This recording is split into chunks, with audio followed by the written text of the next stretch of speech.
Kadangi turime ir Seimo narių, ir partijos pirmininką, manyčiau, klausimas išties įdomus, gerbiamas Artūrai, ir netrodo, kad mūsų parlamentinės valstybės politinė sistema nepasiteisino. Ar nebūtų geriau turėti prezidentinę respubliką? Žinot, aš manau, kad diskusija, kaip padaryti mūsų piliečių renkamas valdžias efektyvesnė, yra labai reikalinga ir sveika.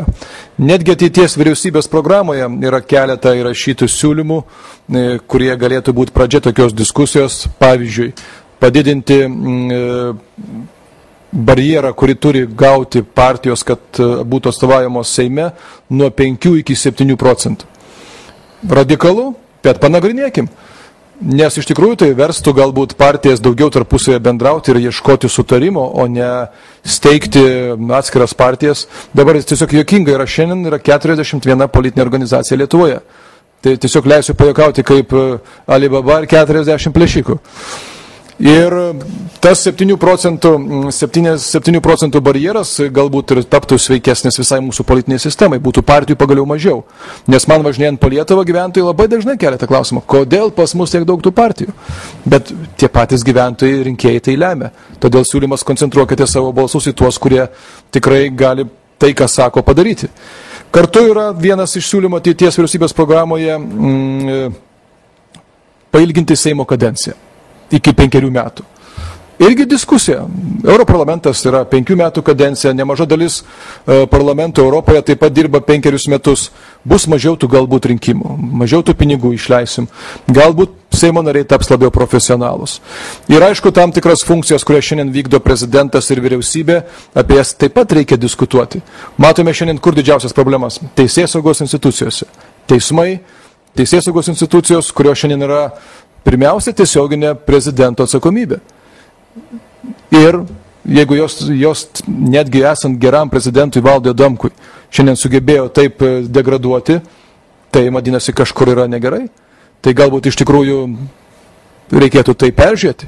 Pavyzdžiui, vėl kalbant apie vyriausybės vadovą, jeigu aš būčiau vyriausybės vadovas, tai tikrai, norint įgyvendinti mūsų partijos programą iki 2015 metų, kad Lietuva būtų tarp 10 skaidriausių valstybių pasaulyje, santykis tarp STT ir tarp vyriausybės turi būti žymiai aiškesnis negu yra dabar.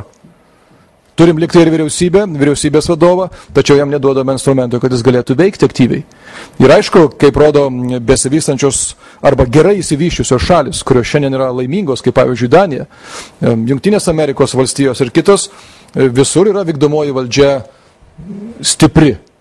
O šiandien, kada Lietuvoje visos valstybės institucijos yra gana silpnos, tai ką mes matom? Monopolininkai, oligarchai, jie laiko save realiąją valdžią.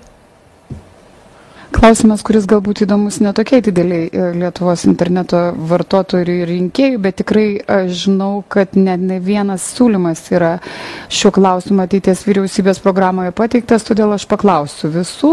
Gerbiamas Artūrai, jau esate išsklaidęs mano abejonės dėl, kad Liberalų ir Centro sąjungoje tikrai nėra prieš privačias medžioklės savo nuosavame žemės verslė, prieš tokį verslą, kad pasisakote už 2002 metais sunaikintų privačių medžioklės ūkių atkūrimą.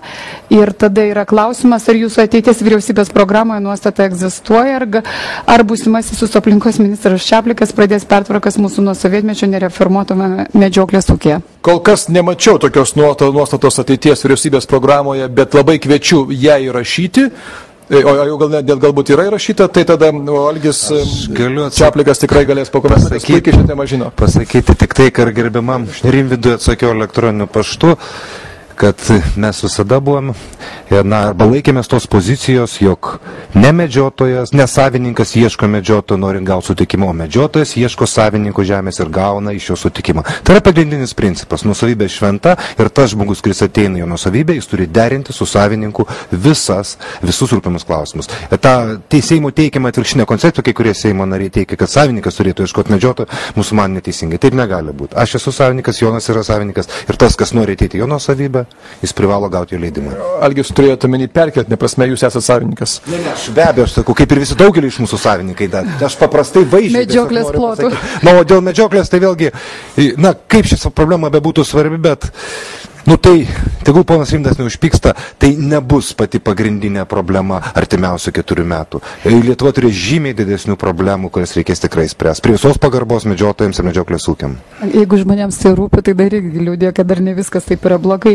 Klausimas, balsavau už jūsų partiją tada, kai laimėjote rinkimus, bet kaip pažinote, jums nieko nepavyko, susipešėte tarpusavę, nors buvo didelis tikėjimas nauja realia jėga. Nuoširdus klausimas, ko siekite, tik savo ar ne tik savo? Esu naivus rinkėjas, balsuojantis už liberales idėjas. Nejaučiu asmeniškai, bet gaunasi, kad už jūs. Ką daryti šiuose rinkimuose? Balsuoti už mus. Ne už mane, o už mus. Ir be abejo, tam tikras frakcijos kilimas, kaip pamena, 2004 metais Liberalų centro sąjunga laimėjo 19 mandatų, tai yra tikrai labai daug ir mes tikimės turėti nemažiau geresnius rezultatus ir būtent spalio 12 dieną ir nepaisant tos skaudaus įsiskirimo, šiandien džiaugiuosi, kad dialogas su Liberalų sąjūdžiu yra vėl atsinaujinęs ir mes galim kalbėti galbūt apie bendrą darbą po rinkimų ir žiūrėkime, ką mes esame nuveikę. Esame valdančiosios koalicijos nariai, atsakome už 2 labai aiškes struktūras, tai yra kultūros ministerija ir vidaus reikalų ministerija. Ir pažiūrėkit, nepaisant to, kad mūsų liko tik tai 10 Seimo narių Seime ir kartu tik tai 2 ministrai, pradėta policijos reforma, yra sėkmingas įstojimas į Šengeno erdvę, apskričių reforma, kuri pateikta vyriausybė ir Seimui, gaila, aišku, šiandien dėja mūsų jėgų per mažai, kad nebūtų patvirtinta ir kad apskritis tokios, kokios šiandien jos egzistuoja, būtų panaikintos, dar nėra įvykę. Tikimės turėsim daugiau galių jūsų dėka ir tai padarysime naujajame Seime. Kultūros ministerija reikėtų pagirti už tai, kad išvengėme streikų, išvengėme visokiausių neramumų ir ginčių, kurie vyko, pavyzdžiui, švietimo sistemoje. Yra 3 metų patvirtinta programa atlyginimų kėlimo darbuotojams švietimo sistemos. Taip pat galėčiau daug vardinti apie atnaujinamas bibliotekas, ruošiama, pavyzdžiui, Klaipėdos dramos teatro rekonstrukcija, Kaune vykstančius kultūros objektų rekonstrukcija ir taip toliau. Pagaliau, ką jau Algis Šeplikas minėjo, būsto renovavimo programa. Taigi, mes esame veiksmo žmonės. Ir net turėdami 10 Seimo narių, mes galim labai aiškiai pasakyti, kad jeigu jūs balsavote už mus, tai mes tikrai padarėme viską, kad jūs mumis nenusiviltumėt. Ir tikimės, kad dalyvausite rinkimuose ir palaikysite mus.